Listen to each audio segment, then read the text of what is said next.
everybody. Welcome to Telli Talks, where we talk about life, growth, and relationships. I have a very special guest with me today, Omaru Idrisa. Did I say it right? Yes, I correct. don't have the like African accent to say it Yeah. properly, but that's the best I have. So he is a founder of Afrikicks, and I'm going to let him talk about his association. Thanks for coming. Cheers. Thank you for having me here. Absolutely. Yeah. So my name is Omaru Idrisa, founder of Afrikick.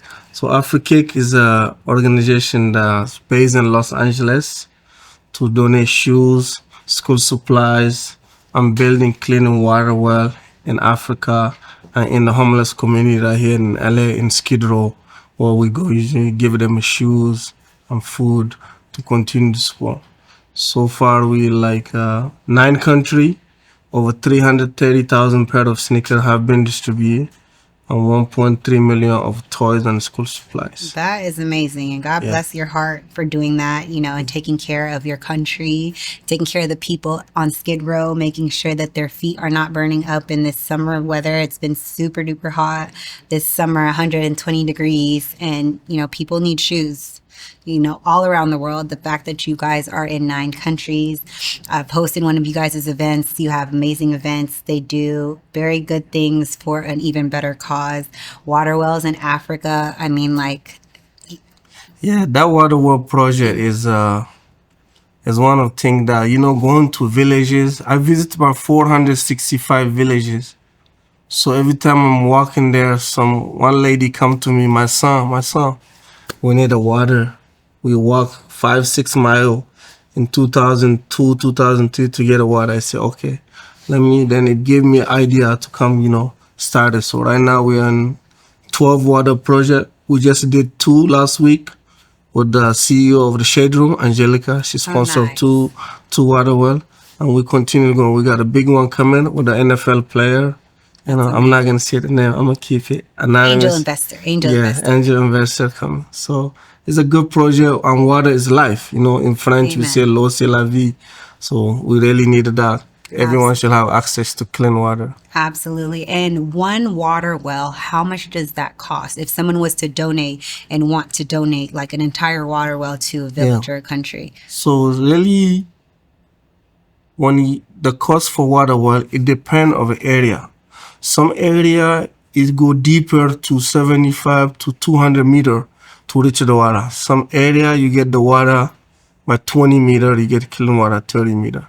So it range from 5,000 to 12K maximum. You will you build a water well and have like the big tank count. Get the people can benefit for the rest of their life. So when they build a water well, depending on how deep it takes to get to the water, how many people does one water well help?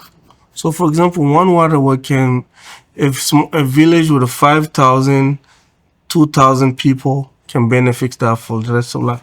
And you can follow. We always, when we build it, we're not just building and let it go for the village. No, I always make sure I have somebody there, you in charge.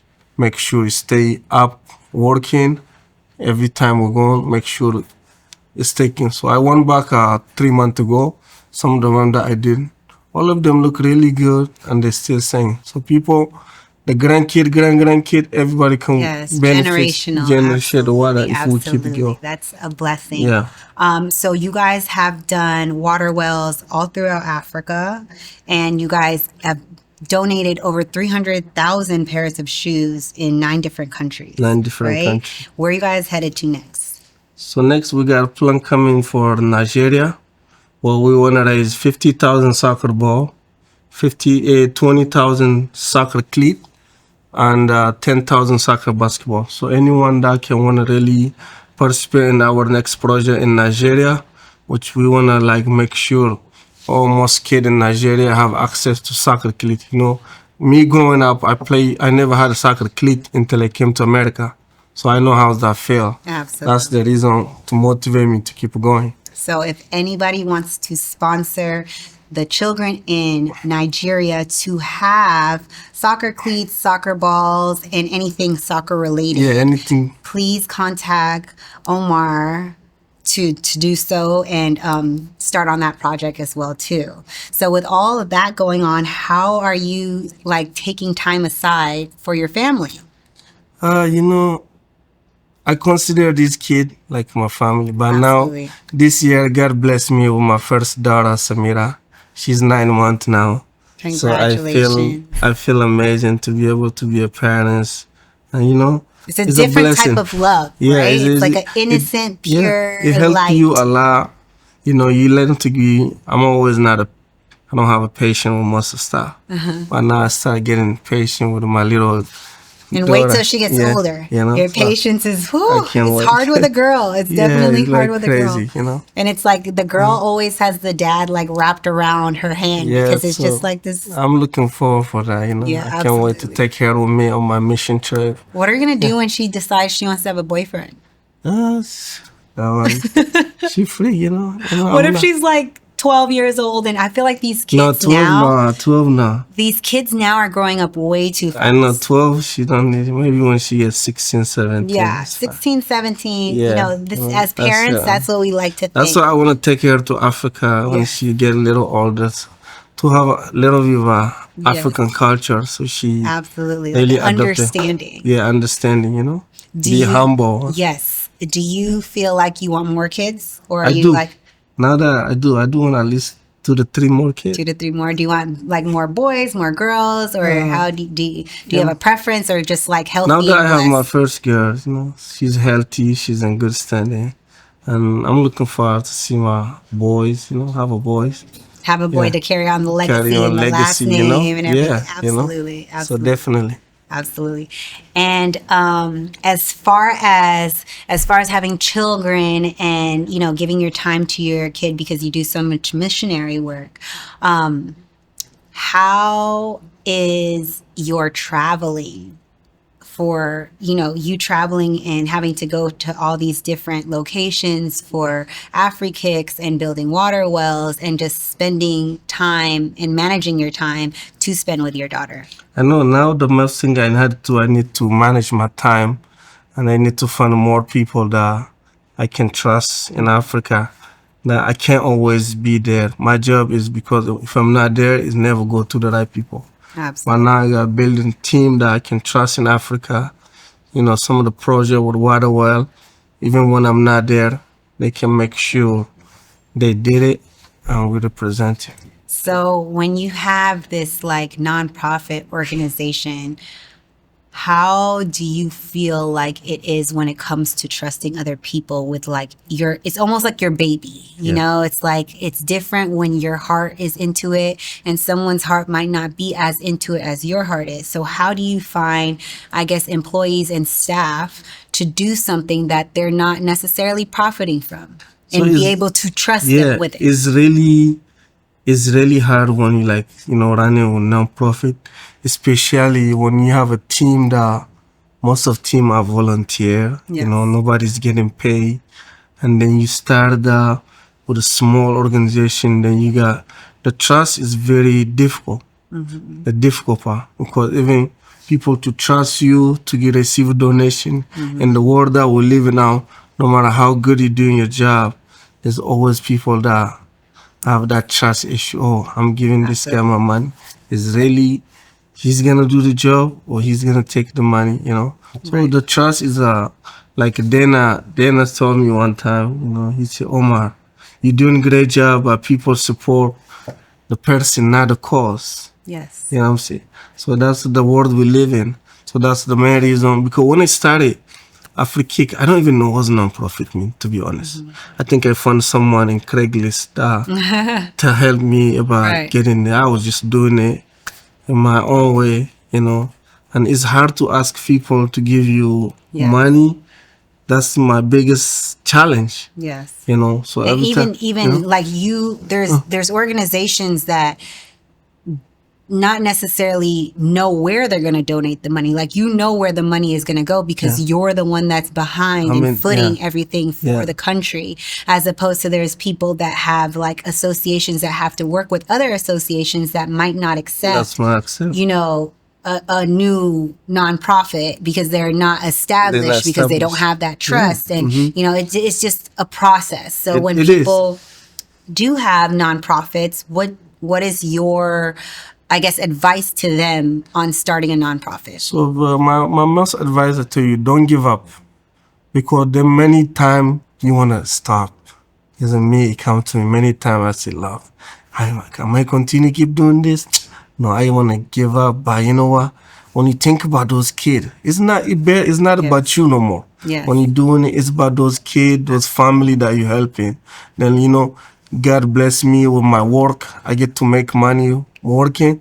So I put my money in there to continue to keep my non-profit operating. My last trip in Africa, you know, that container cost me almost 3 months ago. It cost about 17,000 to get that container. And we got no sponsor, no donation. Everybody that come, they just like, you got the shoes, but it take a lot to get it there. Pack the container, ship it. Shipping, you're gonna pay at least 7,000 to 9,000 to get there to Africa. Then when you get to Africa, you gotta pay to pay. You gotta pay to do. Yeah, customs. Have everything. Yeah, it's a process. It's a big process. People don't understand. I feel like when you're starting nonprofit organizations, make sure you also do your research into what you want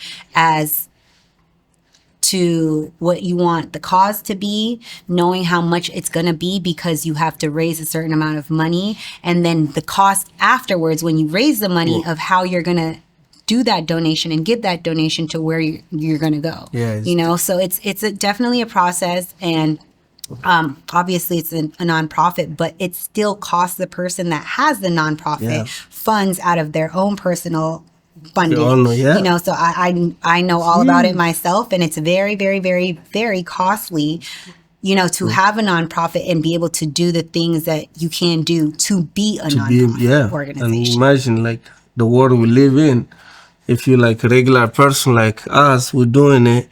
It's just not easy. You have to have a celebrity status, then you get to be, people get for you. So I want to thank all the ordinary people that have been continuing supporting Afrikicks. We're still being consistent. Since 2017, we're still sending container every year, and we're still keeping the water well going. So thank God, and thanks to everyone that's keeping us keep going. I love that. We're never gonna give up. That's amen. Amen. You're gonna continue to help. It's never about me no more. Like you gotta be, you know, it's about the people. Absolutely, it's a selfless thing to have a nonprofit. So the only thing we have to do in this life right now, you have to help yourself. You have to help your family. You have to help others. Imagine people say, "Oh, I'm a billionaire," but you got a family, cousin, whatever. You gotta help them. Life is. We came from nothing, and we're all gonna die, and you're gonna go with nothing. You can't take nothing with you. The trophy, the money, the chain, the watch, everything you're gonna leave it. Absolutely. So why just think about it and help those less fortunate? Start with your own family. You know that struggle. Look out for them.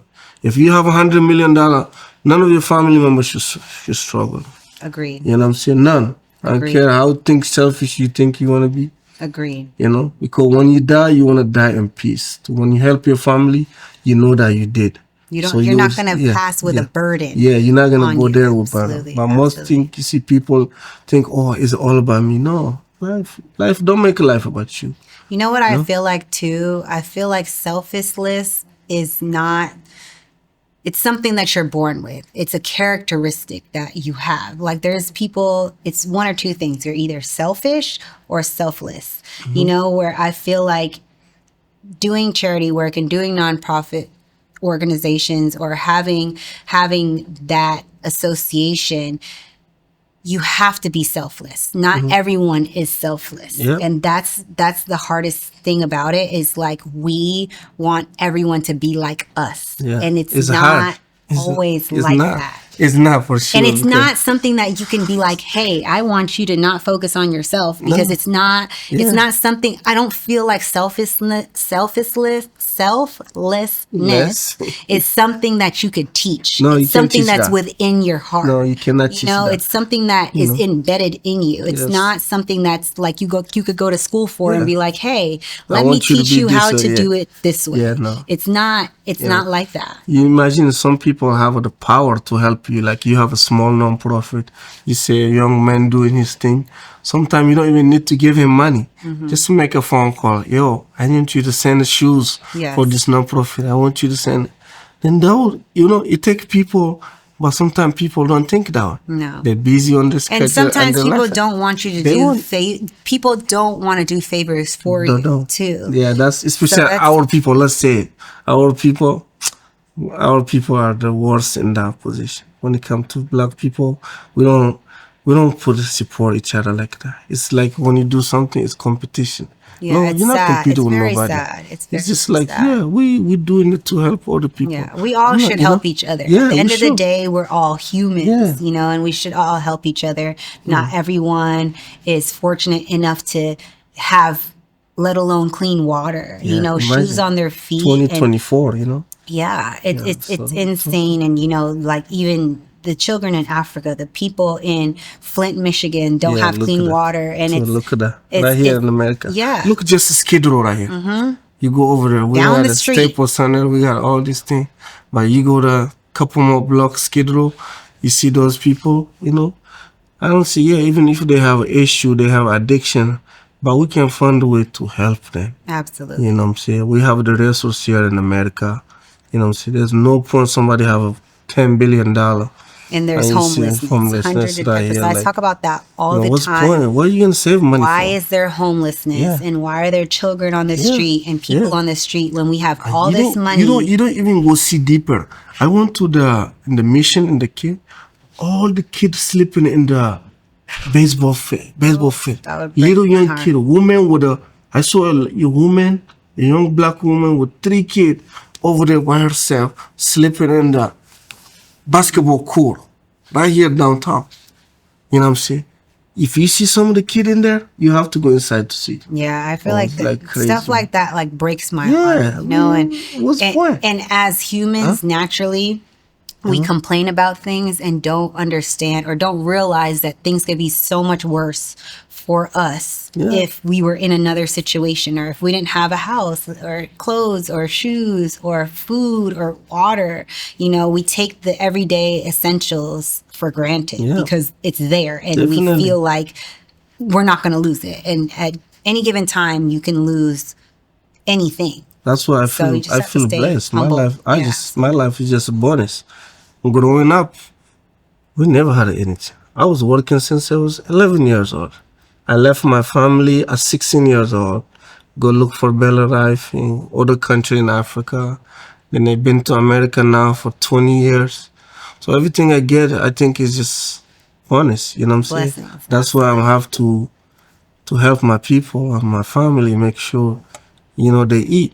And that's why God is going to continue to bless you. Seeing electricity, I never see electricity. We never have electricity or say running water or shoes to wear. Or sometimes you eat in the week, you might get food 3 times a week. So it's like crazy. I've been there. I know how that feel. That's why my goal is to continue to, help as much as I can so they can go past my, Thank God, my brothers, my sister. I have 25 brothers and sisters.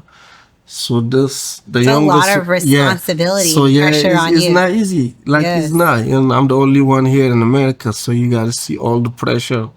You have to, And here we are in America complaining about 1 or 2 or 3 or 4 kids. And he has 25 siblings. That's insane. I don't know how many nephews and nieces. After 58, I think I lost count. That's insane. After 58, I lost count. I don't even know. So when I go home, I'm like grandparents that are 58. Uncle, I don't know. Like, what's your name? What's your name? If I go there, a couple months ago, I was there.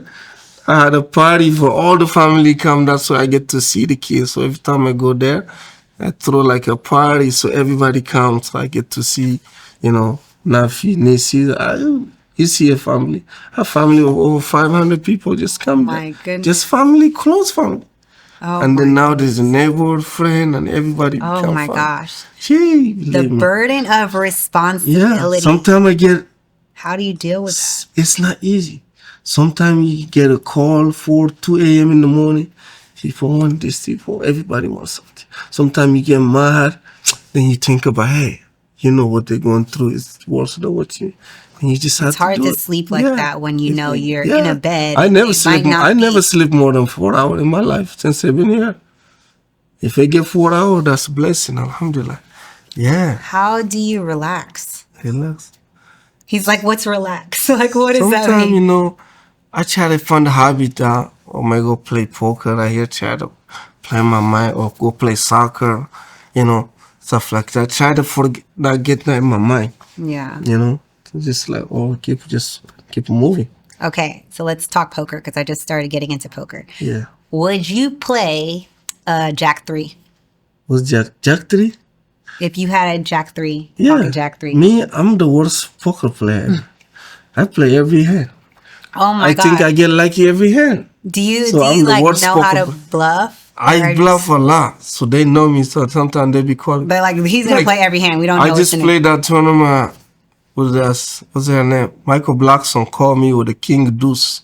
I have like a queen 4, So I won all in. Michael Blackson and Francis call, and they got my bluff. He called me with a king deuce. Wow. Well, So don't I'm feel not bad. I'm not a I good was. poker I player. had ace 9 suited in my last tournament, and I went all in $575,000. And the big blind was 500,000. So I had no choice but to go all in Jack because I 3? had no pocket tens, people. Mm-hmm. Pocket tens, and then a 10 came out on the flop. So That's a set. and the pot was $4.6 million. Chips. Yeah, in chips. So Wow, good I job. got 8th place. So Oh, I you didn't do get too 8th bad. place? Yeah. No, that's I didn't good. do too bad. It was No, usually 80 people. in tournament, So. I don't even get I don't get that But I close. don't, I'm not going to say my tricks, but like I don't feel like I bluff like I should bluff. I feel like I know when I only play good hands, especially with tournaments, but I feel like if I was to bluff I would give off that I'm bluffing because I'm such a smiley person that like you're going to know like why is she Some smiling people, they so just much? good enough. I know. Like Princess is really good at bluffing. She's really good. She bluffed me one time at that tournament too. Yeah, she's She really bluffed me with the 5 deuce. I did not know. She's really So, but poker, I won't even stop playing. I'm not a good player. It's fun though. It's so much It's fun. really fun. The environment. Like, it's fun when, it's very fun when you're winning. Yeah, when you're winning, for sure. When you win, it's fun. For But sure. when you lose, it's like, Yes, for sure. So everyone that comes on, we play a game, and the game that I have today is Hot Seat.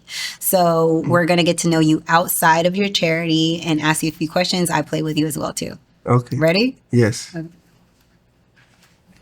All right. So we're going to pick the cards that are on this side. I'm going to go first. All right. What is at the top of your bucket list? Top of bucket list. Something that you haven't done that you want to do. With Something that you want to do before you pass. I think is a trip that I want to go to is Brazil.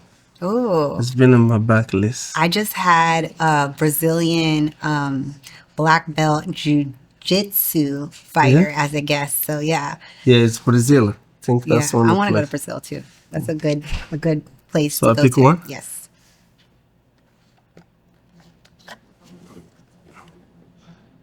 What scared me more than a show? What scares me more than I show? Yes. What scares me more than I show? Oh, I have a terrible, terrible, terrible, terrible fear of dancing in front of people. I don't dance. I don't feel like I can dance. Ooh. I'm not a dancer. People look at me and think like I'm lying, and I'm like, I can't dance. No, you should dance. You be a good dancer. I can't dance. Huh? That's the thing. I'm not a dancer, so I can't dance. So, like, I literally will sweat if someone was like, come dance. I can't do it. Wow. And I won't do it. So don't ask me to dance, guys. Okay. What would you call the moon if you were in charge of renaming it? It's pretty interesting. The moon, right? Yes. In English or in French? Whatever you want to call it.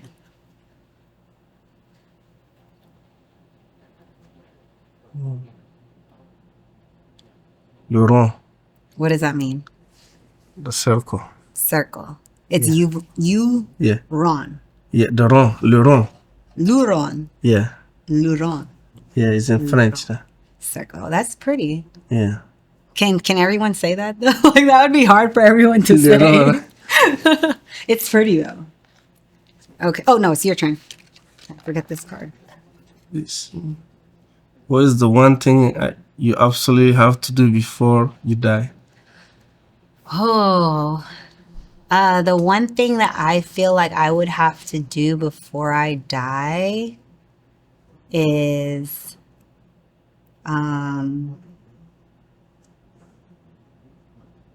that's hard. One thing,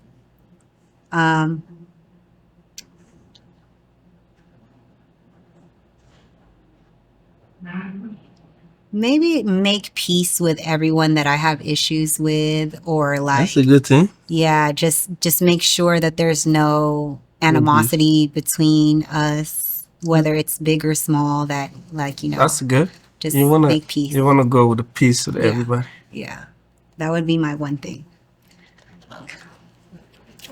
What is your biggest fear? Flying. Flying? Yes. Really? The day I get in that plane, the minute they close the plane, I ride my wheel, whatever it takes. Really? Yeah, I don't like fly. That's my biggest fear in the world. I feel like that's such a, and you fly all the time. I feel like I have to do it. I'm just doing it because I have to do it. But you would prefer to drive. I was like, if supposed you to can go to Cayman Island last week, but because I was thinking the flight is 5-hour flight, So what happens when you go to I Africa? miss it. So when I go to Africa, Can't drive there. I cut my flight short. I go to New York. New York, sometime go to Europe. But now there's fly from Ghana that go to Ghana. So I took that one. It's like 9 hours. So I get to there. When I'm coming back, a couple months ago when I'm coming back, I was paranoid because I was coming with Delta to New York and there's no Wi-Fi. I need a distraction. Then I start going crazy. I can't sleep. I can't watch. I'm not a movie guy.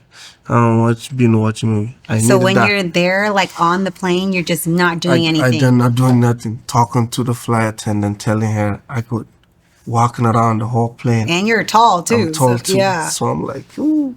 Oh my biggest fear in the world is flying. Oh my goodness. And I don't like high, so oh my goodness. I can't look at a tall building. I can't look at it. Oh my goodness. Okay, So- yours, last one.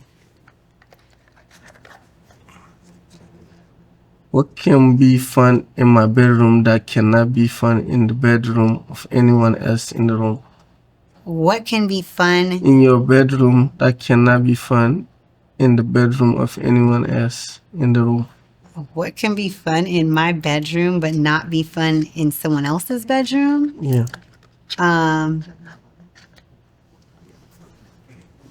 Does it have to be in the bed? Okay, so I enjoy lasering, like my entire body. So myself, like it's like a hair. It's so weird. It's like a hair removal laser. Like I put on glasses and I'm just like, whether I want to laser my face, laser my legs, laser my arms, laser my vagina, whatever I want to take hair away from. And it does not feel good, but it's kind of like, to me, I'm like, I'd rather be hairless than, and because it hurts, I feel like no one wants to laser because it doesn't feel good. It's painful, you know? So I feel like that's something that I enjoy because I know the hair might not come back as fast. That I have in my bedroom. I literally do it myself. I stand in front of the mirror and I'm just like, do, do, do, do. Wow. Or whatever the case is. But that's my one thing that I do that I feel like nobody would enjoy doing because it hurts. So tell everybody where they can find you, when your next charity event is, how they can donate. You know, for more information, you go to www.afrikick.org, which is AFRIKICKS, Afrikick, or Instagram, Twitter, Facebook at Afrikick. Let's go. Together, we can continue to make a difference. Thank you to everybody that have been supporting since day one. Thank you the team that have been supporting. I know you guys, some of you are volunteering, but let's not give up. Let's continue to work, and together we make a difference. Absolutely. Make sure you guys tune Yeah. into everything that Afrikicks has going on. Follow them on Instagram. Tune into Omar and what he has going on. Make sure you donate for the Nigerian soccer cause that they're doing as well too. If you have soccer balls, if you have cleats, jerseys, whatever you guys can donate. If you want to donate a water well or help donate a water well, also hit up Omar or visit Afrikicks.org. And that is it for Telli Talks.